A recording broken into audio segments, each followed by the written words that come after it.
mwakoze d'abord kwitaba ubutumire bwacu. Twizera ko tuzakuganira ikiganiro ciza kiza kudufasha gutahura exactement igikorwa kidasanzwe dufise. Niyo mpamvu twabateye akamo kugira ngo mudufashe gushikana kure ijwi ryacu, igikorwa twimirije. Rero turi ngaha uko babivuze, bamaze kuvuga amazina yacu, tuyagarukako. Gusa nagomba nyene tubikore umutekano ntangere, turyohewe, tumeze neza, nubwo umwanya wagiye turi détendu kugira ngo byose bigende neza. Ariko ndashimiye ikinyamakuru cose, televiziyo yose, iradiyo yose yitavye akamo. Rero sinzi ko nobanza kwintroduza impamvu tubatumyeko muri rusangi, barabwira icatumye tubarondera, icatumye tubatera akamo.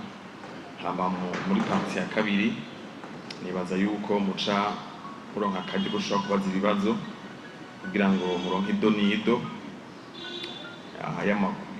amakuru yose ajanye na kino gikorwa.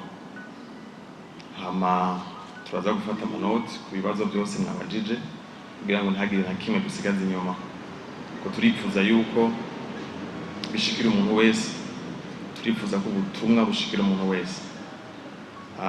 Kidukoranije hano nkuko babivuze, je naserukiye umwongere mukuru wa rino shengero kitwa Sweet Garden, ishengero rimenyerewe hano mu gisagara, rifise impact au niveau global, rifise n'andi mashengero atandukanye ku isi. Rero hari igikorwa kidasanzwe dufise kwigenekerezo rya 15 ukwezi k'umunani mu mwaka. Ico gikorwa ni gikorane, nane ndumviriza ku maradiyo amwe abariko baramenyekanisha kino gikorwa. Hari abavuga ngo ni concert, hari abavuga ngo ni événement, ariko nagomba ndagakosore gato, si événement, si concert, ni gikorane civuga butumwa. Ndakeneye gutomora neza igituma ari gikorane civuga butumwa, parce que byose niho bihera. Tugitahuye mu yerekwa ryacu muri cyo dutahura nico kigamije, cyo dutahura objectif yacu, kiratandukanye na événement, kiratandukanye na concert.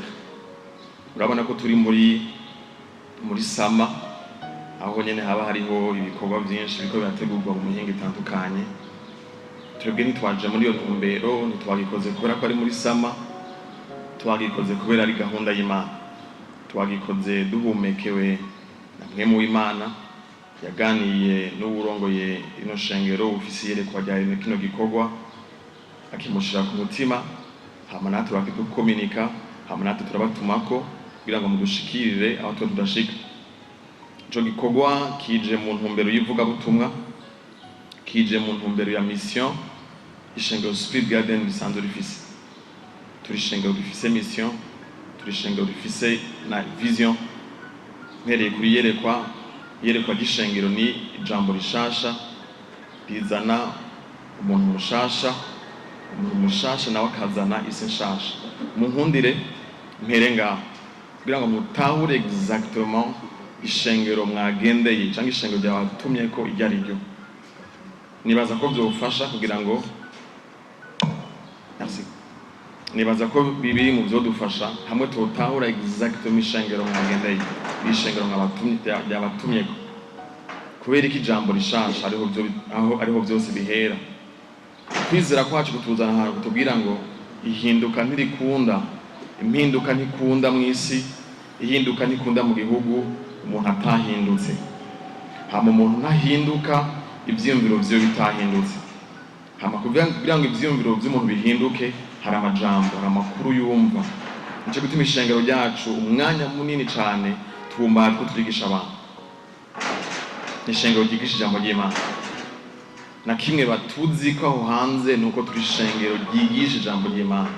Wobaza ati mbega ntimusenga? Turasenga, mugabo turazi ko exactement igikiza umuntu cyangwa igicisha umuntu amakuru atari yo yumvise. Hama turazi ko umuntu akire akeneye kumva yandi makuru amubwira icayi. aho hanze rero uramaze kuvyumva abantu baravuga ati inyigisho mwigisha kubera iki mudavuga biriya, mutavuga ibyaha by'abantu, mutavuga amakosa y'abantu barayazi, ntidukeneye kuyabigisha kugira ngo bayamenye, basanzwe bayazi bihagije. Nta muntu n'umwe ngaha atazi amakosa yiwe. Kuyamenya ntibiguzanira agakiza, kuyagusubiriramo ntibiguzanira agakiza. Ico umuntu akeneye ko abwigwa ni kubwigwa ico yagize muri Kristo, ni kubwigwa identite yiwe. Hama uko yihweza iyo identite yiwe niho ahinduka. Umuntu ntahinduka kubera ko wamushizeko inkoni, ntahinduka kubera ko wamukariye. Nivyo benshi nabonye aho hanze bagira, mugabo abantu ntibaca bahinduka kubera ko mwabakariye. Rero twebwe ishengero ryacu focus canke aho twebwe dushinga imizi ni kubwira abantu ico bacitse muri Kristo Yesu, kuko niko kuri. Hama bamaze kumenya ico bacitse muri Kristo Yesu n'ubushobozi bubahindura buva nyene. Rero ni ishengero nababwiye ko rifisiyerekwa ijambo rishasha rikugira umuntu mushasha. Umaze kuba mushasha nawe ucuhindura isi yawe nshasha. Ico rero ni yerekwa muri rusangi, nico gikogwa, nico kintu nyene turiko. Ngabo buri munsi rero kugira ngo bikunde turafise mission dukora buri munsi. Iyo mission niyo kuzana umuntu wese kuri Kristo. Ngabo ntibiherera ngaho, tukamuzana aho abaho ubuzima budasanzwe cyangwa ubuzima bugaragara bw'ijambo bwa mpemu yera. Niyo mission, amener chaque personne à Christ et à vivre la puissance manifeste de la parole et de l'esprit. Ico gikorwa rero tukiriko misi yose. Ibi bitwinjiza hehe? Ca gikorana babwira kizobaro 15 août kiri muri optique, kiri muri yo nzira, kiri muri yo mission. Ni gikorwa kimwe kiri muri yo mission yo kuzana umuntu wese kuri Kristo. Ubundi buri mwaka amatariki nkaya twama dufise gikorane dukora ngaha buri mwaka mu ishengero shawara kimara imisi 3. Ngabo uno mwaka hari ukuntu mpemu yaturongoye atubwira ati kino gikorane mwamukorera hagati yanyu mu ishengero ni mugitwari hanze, kuko je abo nkeneye hanini bari hanze, abo nkeneye hanini bari hanze. Nico gituma bona kino gikorwa twagisohoye hanze, tugitwara muri quartier, tugitwara mu bantu, n'ingene citwa biravyerekana. Ni inyishu yahawe isi, niko citwa inyishu yahawe isi.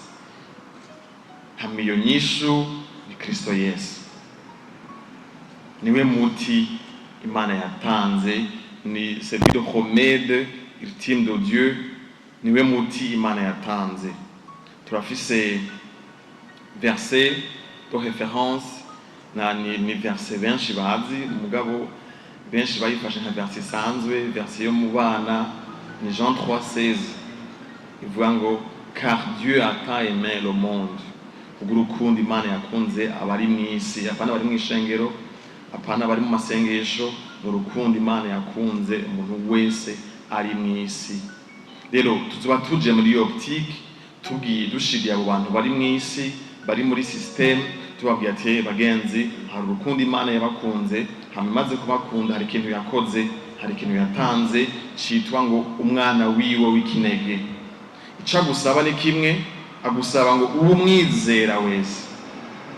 Aha rero hari akantu gakomeye twebwe tuzogenda kubabwira, tuzobashira iyo nyishu Imana yatanze, iyo nyishu Imana yahaye umuntu wese, twizera ko au minimum umuntu umwe canke babiri niyo baparvena kumwizera. Ijambo ry'Imana tubwira ngo uwo muntu ntapfa rubi, uwo muntu ntazopfa rubi, uwo muntu acava kuri liste bakazopfa rubi, ahubwo ngo hari ikintu aca ahabwa citwa ubugingo budashira. Biroroshe, ntibavuga ngo azokironka ageze mu ijuru, bavuga ngo ahabwe mwanya majambo, uwo mwanya nyene yizeye aca ronka ubugingo budashira, hama gaca kugwa kuri liste bazopfa rubi. Abantu barabikomplika, babwira birebire, mugabo twebwe twizera ko agakiza ari igikorwa c'Imana. Twizera yuko inkuru y'agakiza si igikorwa c'iwanje, si ukugororoka kw'iwanje, si ibikorwa vy'iwawe. Twizera ko agakiza ari igikorwa c'Imana, na Yesu yarabivuze ngo si mwebwe mwandondeye, ni jewe nabarondeye. Hari umuntu yogenda aho hanze akavuga ati gerageza uhimbara Imana, kora ibi n'ibi n'ibi ugira uhimbara Imana, hebibi hamuze ku Mana. Mugabo no way, si wewe uza ku Mana. Iryo ni dini. Ubuzima rukristo tubona ari Imana iza kurondera umuntu. Tubibona kuva mu itongo rya Edeni, tubona ari Imana yamirondera Adamu na Eva, tubona ari Imana yamigira kwima y'umuntu. No munsi baragicuritse batuzanya aho twego turondera Imana. Gabo ndakatse kubabesha wowe nyene uhagaze ngaho wo kubwira ngo rondera Imana hewe wotora no guha imyaka ijana hewe wotora. Rero twebwe dushiriye abantu ico Imana yatanze, iyo kado y'Imana, iyo nyishu y'Imana, uwo muti Imana yatanze, ubwo rucanco Imana yatanze. Imana yamaze gutanga urucanco rw'icaha, yaramaze gutanga urucanco rwo gupfa rubi, tubushiriye abantu. Hama umuntu wese niyo yizera araronka. Jambo itubwira ngo ntapfe rubi, ngo aronke ubugingo budashira.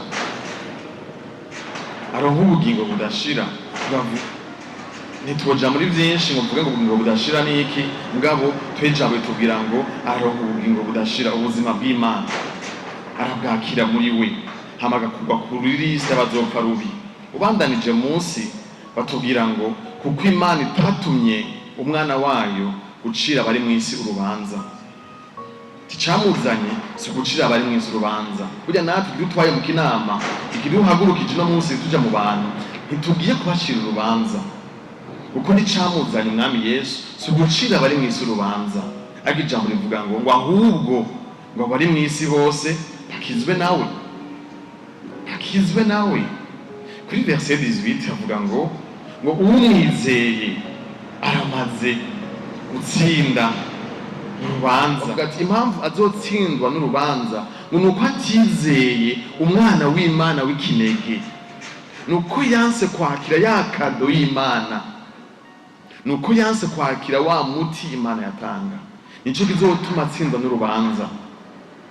Twebwe rero ikidukuye ngaha tukaja mu kinama, tukaja mu gisagara cyose dutumira abantu, ni kugira ngo ntihagire umuntu abura ko karyo ko kwizera umwana w'Imana.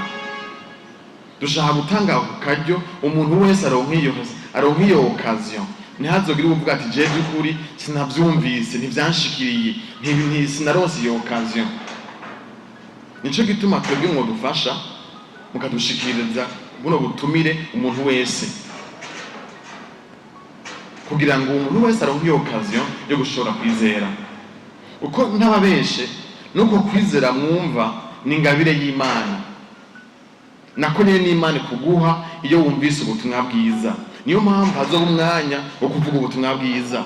Niyo mpamvu mubona twahamagaye n'abakozi b'Imana b'abaririmbyi baraza kuvuga imice yabo, kugira ngo nabo nyene badufashe kuvuga ubutumwa bwiza. Ntibadufasha kuririmba, bazovuga ubutumwa bwiza mugabo biciye mu ndirimbo. Abasani n'abakozi b'Imana gusa igikorwa bakora bo bagicisha mu ndirimbo. Nabo nyene bazoba ariko baratanga ubutumwa, bariko bararirimba, kugira ngo kwa kwizera gutanga agakiza kuvuke mu muntu ari ngaho. Uko kwizera kuva mu by'umuntu ariko arumva. Rero tuzoba hariho uwo mwanya kuririmba ijambo, kwigisha ijambo, kugira ngo kwizera ushobore kuvuka mu muntu kanaka yaje ngaho, hama kwizera kuvuse muri we guce kumuhereza agakiza. Agakiza twumvise ngo yakira ubugingo budashira. Rero bagenzi, abayisha makuru abubaho mwese muri ngaho, niyo mpamvu twabatumyeko, niyo mpamvu twabateye akamo. Turifuza guha akaryo umuntu wese ari Bujumbura, turifuza guha akaryo umuntu wese ari mu micungano ari Bujumbura yo kumva ubutumwa bwiza butanga agakiza, tukagahereza umuntu wese yizeye. Murakoze. Nshimire kuba mwatseteka mukaza kugira ngo mwumve ico two turategurira abarundi, ico umwami yashize ku mutima wacu. Rero turanezerewe kubabona ngaha. Hama nkuko Pasteur yabivuze, sinja kure yavyo gato, nibaza ko mwamaze kumva intumbero y'igikorane, ariko kandi twabahamagaye kugira ngo tubamenyeshe yuko ibikorwa twako turitegurira bigeze nko kuri 93% kugeza ubu. Kuvuga naho twokwisanga ejo ibikorwa bishobora kuba twe turiteguye. ni kuvuga ibikorwa byose biko birakorwa, ibintu byose byasabwa kugira ngo gikorane kibe biko birakorwa. Niyo mpamvu twabamagaye kugira ngo mudufashe gutumira abantu uko bishoboka kose. Kuri kote y'abaririmbyi mwarabonye ko dusaba abaririmbyi bashika 3, hariho Victoria's team, hariho Ipendo Sound, hariho n'umugwi hano witwa Heavenly Worship, hariho Genzo Angelies yaserukiye. Nukuri kazoba akaryo kadasanzwe deja n'irya mbere nibaza yuko iyo migwi ihuriye ahantu hamwe. Byari ibintu byari byarifujwe kenshi ariko ntibyashoboye gukunda. Rero bitanguriye mu Kinama. Rero muri make navuga ati sinorenza ko ibintu byinshi ariko turiteguye ibintu byose biri ready kugira ngo ibintu byose bigende neza. Umuntu wese akenewe arahari kugira ngo ibintu byose bigende neza. No kuri kote y'abaririmbyi nababwiye yuko by'ukuri turiteguye kuzofasha abantu mu Kinama. Nta kindi twosaba abantu bo mu Kinama. Abantu bo mu Kinama nk'uko mwabyumvise, Imana ntije kubacira urubanza, ahubwo tuje kubashingira intacyo igikorwa Yesu yakoze yahejeje gukora kandi giheze neza kugira ngo dutambane tunezerwe. Tukazoba turi kumwe n'umukozi w'Imana hano Dr. Apostle Ferdinand Bright Nibizi, akazoba ari we mwigisha. Nayo mpamvu tunatumira abantu bagwaye by'ukuri asanzwe akoreshwa n'Imana ku rugezo rudasanzwe mu ngabire gukira kw'indwara. Turamaze kubona ibitangaza byinshi hano, turamaze kubona ibibyimba binyika, turamaze kubona gukira amadiabete n'amakanseri n'ibiki. Niyo mpamvu mbwira abantu bari muri kariya gace n'uwo bafise mu muryango umuntu afise ikibazo nk'icyo, ushobora kuba ari umuntu afise ikibazo ariko araswaguringa naco adafite inyishu ico kibazo, mugabo ujya munsi nta kindi tuzoba tubazaniye ni kubabwira yuko hari inyishu yamaze guhabwa isi ku kibazo cyose umuntu yogira. Murakoze cyane. Tuko tuvuga ku kintu cerekeye inyishu yahawe isi arico gikorane twimirije gukora. Nkuko deja teme ibivuga ni inyishu, babivuze yuko hariho inyishu yatanzwe hano ku isi, ariko abantu nk'ijambo bivuga ngo abantu banje bishe no kugira ikintu kutamenya. Nico gituma hariho iyo vuga butuma kugira ngo abantu bashobore kumenya batahure yuko hariho inyishu yahawe isi.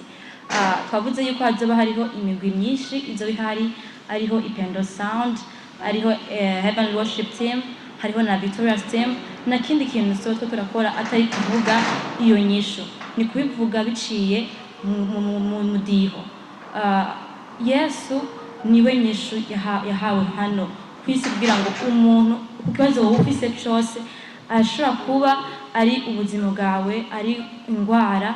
Nico gituma bavuze ngo dutumire abantu bafise indwara, ukutabona, diabete, hypertension, amakanser.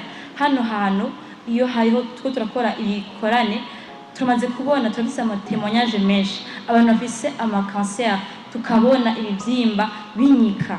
By'ukuri ni ibintu kwa muganga usanga abantu bakubwira ati uri kuri grade terminale, bavuga ati ahonye nta kintu na kimwe dushobora gukora kuri icyo kintu, ariko hariho inyishu niyo twaje kuvuga. Nico gituma novuga yuko ari privilege kino gihugu cyaronse kugira ngo kino gikorane gishobore kuboneka, abantu baronke inyishu. Kuko navuze hari bazo hano ku isi bihari, ugasanga inyishu by'ukuri ntayihari, ugasanga ntubona ingene ushobora kubyitwaramo, ariko Imana yaratanze inyishu biciye muri Kristo Yesu. Hariho inyishu. Nico gituma dutumira abantu bose aho uri hose. Nimba ari umuntu washobora kuba ari kure, urashobora kugira effort kumva haracasigaye igihe twacasigaje indwi imwe, urashobora kumutumako kugira ngo aze ahure n'inyishu yiwe. Kandi twavuze ikintu gikomeye ni ukumenya ni ijambo ry'Imana, icambere bijambo kumva. Nico gituma hariho kuzokumva ijambo ry'Imana. Reka umuntu wese azoze azanye navuga ahantu aza kwandika kandi azanye umutima wo kwizera kugira ngo yumve ikintu kizoko kiravugirwaho kugira ngo ashobore kwakira inyishu yiwe. Byose navuga Imana yakuyeho ugufa ashiraho ubuzima, ariko byose yabicishije mu ijambo ryayo. Nuvuga utize iryo jambo nta kimwe ushobora gukora. Twavuze yuko mission yacu ari kuzana umuntu wese kuri Kristo, kuri niwe nyishu. urashobora kuvuga peut-être yuko hariho inyishu zatowe n'aba scientifique ariko hariho ibindi bintu usanga biri hejuru y'ivyo byose bidashobora kuronka inyishu biciye mu bwenge bwacu. Ariho cyo turekera Imana, nibo bavuga ngo Imana, ngo reka Imana yitwe Imana. Nta kintu twokora cyo twara place y'Imana. Nibyo hari ibintu umengo umuntu yarashitseko, ariko hari ibindi bintu biri odora y'ubwenge y'ugutahura k'umuntu. Nico gituma ari Kristo, ni Kristo ikintu cyose. N'ibintu byose twavuga ngo twarashitseko, ni Kristo yashatse ko tubishikako, ni Imana yashatse ko tubishikako. Rero novuga ngo izo bari bako tugize hano kugira ngo duhure n'inyishu yacu, duhure n'inyishu ku kintu cyose, ku kibazo cyose. Nabuze ikibazo cyose hariho inyishu yatanze. Murakoze. Uno munsi atagihindutse araza gusohoka fiche izo biriko ibituro by'amabus na nimero z'umu responsable ari w'ico gituro, kugira ngo okazo ufite ikibazo ubaza uvuga ati jewe mba ngaha canke imperereye aha canke ubaza amasaha tomoye ya bus zo gutorera ubu ufise umuntu ushobora kuyadresako.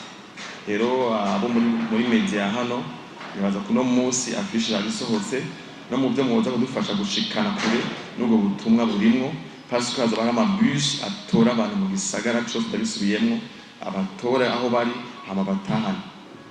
Okay, hama isaha yo gutangura gikorane ni 15h. Dushaka gutangura kare hama duheze kare, abantu bashobora kuronka akaje gusubira mu miryango yabo bwabo batahanisho yabo. Bien itariki nayivuze ni 15 août ku munsi wa gatandatu w'indwi iza 15h mu Kinama kuri terrain ya zone mu Kinama, mu terrain ya football no tuzokoresha ngaho. Baje ari benshi, ni réussite, niyo réussite yacu igikorane. Baje ari benshi tuba dutomboye mugabo sinto twarize no mugwi wa hano duheruka ku munsi wa Mungu twametsora abangene dushaka kuhaminaja ku buryo hashaka kuja abantu benshi. Ubundi igicapo dufise dushaka kuhashira abantu batari munsi y'ibihumbi 10 n'abantu dushaka kwakira. Ama twari ko twiga hamwe no mugwi tuzokorana ingene dushaka kwamenaja abo bantu barashobora kuhaja. Rero kuvyerekeye aho bazokwicara, kuvyerekeye abo bantu turabiteguriye kandi sigikorwa dukoze uko twakoye n'inzego. Hari amaxe amwe bazoba bugaye kugira ngo abantu boroherwe, parking izobi hari meze neza. Donc kuvyerekeye aménagement, kuvyerekeye espace twarabyiteguriye. Hama nocangira ko ndakubwira yuko ico ni kimwe dukoze kibereye mu Kinama, turifuza kugikora no mu zindi ntara. Nibaza ko ikindi gihe tuzobatumako tubabwira ati bucagikorane yanyishu yahawe isi twitwaye Igitega, twitwaye mu Kabezi ku Badarlene, twitwaye ahandi hantu hose, twitwaye Ngozi. Rero ni duhereye mu Kinama ngabo dushaka kufira igihugu cyose dufise ico gikorane kimwe niyo yerekanye na rimwe. Kugikorane kimeze ni gikorane cugururiwe umuryango umuntu wese. Ese kukubesha mugenzi ibintu by'amadini naho tubihagarara ko nta nkomezi nyinshi zifise, n'ibintu Imana idatebamwo. Nitwe twabigize binini, nitwe twabikomeje kuvuga binini bidafise. Nico gituma idini sibyo rikiza umuntu. Twebwe turabihagarara ko cyane, tukabiha agaciro mugabo nta gaciro bifise. Nico gituma umuntu wese aruguriwe umuryango muco gikorane. Umumusulman, umuhinduiste, umukristo, umutemwa, sinzi nyene amadini arancanga, sinzi igitigiri cayo mugabo ndazi simake. Mugabo ntituri muri ivyo twebwe turi mu maferi y'amadini, dushaka gufasha abantu hama kuko nico kiri ku mutima w'Imana. Imana irakunda umuntu wese. Ivyo bintu by'imice ni ibintu twe twishiriyeho atagaciro na gato bifise. Ikintu cya kabiri mbajije aho kiba buri mwaka mbega carahagaze oya nicahagaze. Kiya twaba tugitegura mu ntumbero yo kwigina isabukuru ishengero rimaze. Ni kuvuga ngo twaba tugira iminsi 3, iminsi 2 ya mbere abarica bari gikorane, hama umunsi wa gatatu akaba ari anniversaire. Gusa muri no mwaka nababwiye yuko ariho honyene bitabaye uko mugabo anniversaire izociba dimanche. Ni kuvuga ku munsi wa Mungu mwese nzana n'abatumiye abantu mwese mwadufashije mu kino giteramo mu gushikana kure buno butumwa. Abajournaliste mwese muri ngaha ndabatumiye ku munsi wa Mungu, turafise anniversaire y'ishengero, tuzofungura. Azoba ari umunsi mukuru, azoba ari urubanza, tuba twaserebra imyaka 12 ishengero Spirit Garden rimaze riko rafasha abantu ngaha mu Burundi no kwisi. Ni imyaka 12 ari ishengero, ngabo hari indi myaka myinshi ari ministère. Donc tuba turahimbaza isabukuru, gusa ikiryoshe ubu tuzohimbaza isabukuru tuvuye mu kinama gushikiriza abantu ishu ya hawisi. Abajournaliste muraryoshe. Ndatahura context mukoramo ni byiza cyane. Context mutangamo inkuru ndayikunda cyane. Ariko cyane muvuze ati mu kinama hari abanyamareba, abantu bakoresha imiti kirundi, abavuga ko bafite ubushobozi, tusa bari mu kinama gusa, no ngaha barahari. Bari mu gihugu cyose, bari mu isi yose. Mugabo ibyo ni ibintu bito cyane par rapport y'ububasha twahawe muri Kristo Yesu. Kuba byonyine uvuga ko bafite ubushobozi ni ikimenyetso cy'uko kumbure tudatahura icyo cy'ubushobozi cyacu.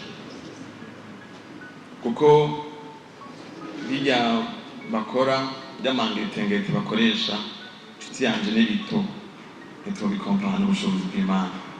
Rero dushaka kubitebamwo, dushaka kuvuga ngo hazoba ngo show yo kubufata habe ngo comparaison guhangana n'uwo mugwi, kandi tugiye guhangana nabo kuba ariko turi hejuru yabo, tubamwe tufata n'uwo mwanya wo kubitaho ko bari kwisubiza hasi, ko bari kwinyoha ububasha twahawe, ko bari kubaha inguvu. Ahubwo mu byo twizera ngo turamaze kubibona, mu byo twizera nuko niyo ubutumwa bwiza bwavugwa bamwe muri bo bazokizwa. Biri mu ntahe turonka ngaha mu minsi yose, abantu bahura n'abasorcier, bahura bari muri iyo migigwa, hama bakumva ubutumwa bwiza bagakizwa. Biri muri Bible, turabibona aho witwa Simoni umunyamareba yakorera i Samariya, igisagara cyose yaracifatiye kubera mangetengeti yakora. Ngiye hagenda Filipo muri ico gisagara akavuga ubutumwa bwiza bw'ubwami ko na n'uwo mu Simoni yakijijwe, akanasaba ko bamurambika kw'ibiganza bakamuha ubwo bubasha bafise. Tumvikana ngo hari ububasha buri hejuru bujya bubasha. Rero dukuri ivyo bintu mu vyumviro vyo kumva yo kumengo Imana na Satani bari muri competition. Imana na Satani nta competition barimo, pasuri bangana. Ni gushira hamwe ibintu bitari hamwe. Turiko dushira hamwe ibintu bitaje hamwe. Satani ni kantu gato, ni kiremwa c'Imana, na kandi Imana yaremye. Birivuga ngo arafise umunsi yaremewe ko. Nitwe tumuhubasha dafise. Nico gituma Yesu yavuze ngo ushaka sauti muzokwirukana, yavuze ngo muzonasenga, ni kwirukana amadayimoni. Ni gufata ikintu ugiterera hariya muzokwirukana ushaka sauti. Nyavuze ngo muzosenga. Si inama, si komite, si gukorana ngo turakwinginze ngo uzoya. Ni gutora ikintu ngaho giterera hariya. Ushaka kasa devotion. Wahereye ahantu hari sensible kubiruka kuba muri Eglise Kamenge, mu gihwane cyo umukozi Imana asanzwe yitwa Kristo Kumana. Hariho sinovuga ko ari umuvumo, mugabo sikintu ciza kiri mu gihugu cacu. Turahotena ibibi gusumba ibyiza. Ibibi turabikunda gusumba ibyiza. Burya woja mu gikorane hari ibyiza byinshi byabereyeyo, gusa no munsi niko bivugwa parce que nibidandazwa muri trending. Trending ni kimwe najya amaskandale yabaye.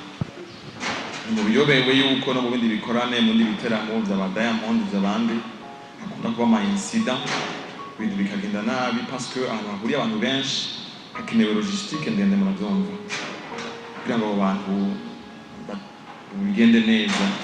Ndimo gukora vuga bya protocole bya sécurité iyo habaye gusamara k'umuprotokole cyangwa k'umusekirite atakoza akazi kiwe neza, abantu baca babisipiritualiza ati narabonye intumbero abantu baciye babiha, ntibisubira kwitirirwa wa muprotokole yakora ikosa, wa musekirite akora akazi kiwe neza, kica kiba ikibazo cy'umukozi w'Imana akoreshwa n'ibintu tigwa. Abarundi niko tumeze, bakunda cyane bibi.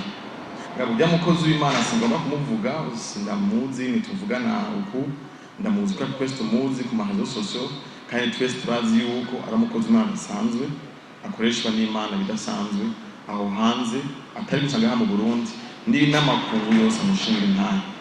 Ico d'abord ari ikintu ciza ku gihugu cacu, ryari iteka ko dufite umukozi w'Imana ashobora guserukira mu makungu, akaduserukira neza, agakora ibikorwa n'abandi bantu bo hanze bigatuma kumakora. Rero twebwe nituvyakira, turafise ingene tutemerana, kibano kirakingereze. Pourtant hari mu vyiza vyabaye mu kirenge gikoranye, gusa no munsi biriko biravuga tuko tuvuga gusa abantu bakomeretse gabo kubera nyene justement kandi kosa ry'umukozi w'Imana, kosa ry'abantu babiri batatu batakoze akazi kabo neza. Rero ku ruhande rwacu ntitwavyiyumvire kubikora kubera vyabaye, bisanzwe biri mu byo twitwararika. Ikintu ca sécurité ikintu gifata au sérieux, niyo mpamvu n'igihe mwaza ari mwebwe muri bakeyi ngaha mwabonye ko kuri portail hari umusekirite, hajya nuko twavuze ko muhava muza bari kuba checking imbere yuko mwinjira. Nja kubereka yuko ikintu cy'umutekano turagifata au sérieux, no mu gihe haba ari iminsi isanzwe mu gatondo muhaciye. Rero encore plus ku munsi nk'urya munini twiteguye kwakira abantu benshi, umutekano non seulement au département de sécurité izoba byabaye renforcé, mais aussi n'umutekano wundi w'izindi nzego, abo bantu bose bari mobiliser niho bazoba bahari kugira ngo twevite akajagari, twevite ikintu cyose coza gutuma bitagenda neza ngo twagiteguye.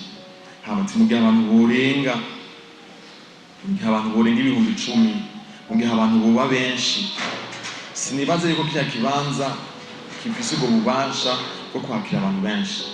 Nico gituma hazoba hariho logistique, hazoba hariho niyo mpamvu mu byo twagize nibaza ko umurongozi ngaza kubivuga, twarateguye tuzokorana na entreprise ikomeye mu vyerekeye sound,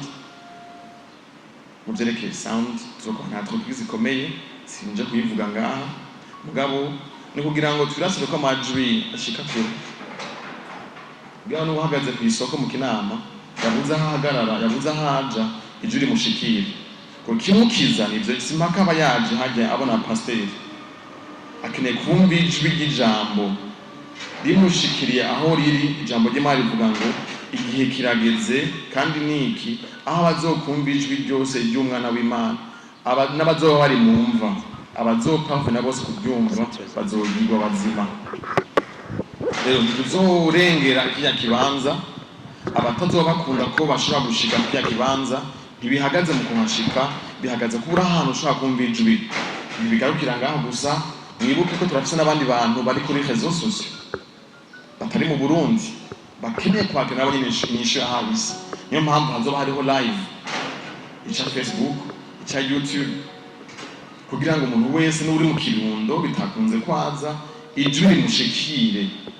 Mu ntahe dufise z'abantu bakira, si abantu bakize gusa bari ngaha mu ishengero, turafise abantu bakize ku telefone baravye live, ijambo rikavugwa kandi itangaza ciwe. Rero kuri ico vraiment ntituzorengera kiriya kibanza, ubutogo bitazokunda ko hashika azohagarara hageze, azoja ku telefone yiwe yiconnecte, hama yiconnecte n'ijambo, yumvirize ijambo, hama yakika itangaza ciwe. Tubakeneye, ndazi yuko tuzobajya kara, hama muratumiye kandi no mu isabukuru muri anniversaire y'ishengero. Hama niyo mwakenera n'ikindi kiganiro inyuma y'igikorane, namba ari interview y'abantu y'iki, urumva yuko imiryango yuguruwe kubw'umuntu wese. Rero mwakoze, umwami Imana abahezagire, ibyo mukora byose bitere bije imbere, ikiganza c'Imana nyene kibane namwe mu byo mukora. Murakoze cyane, merci beaucoup.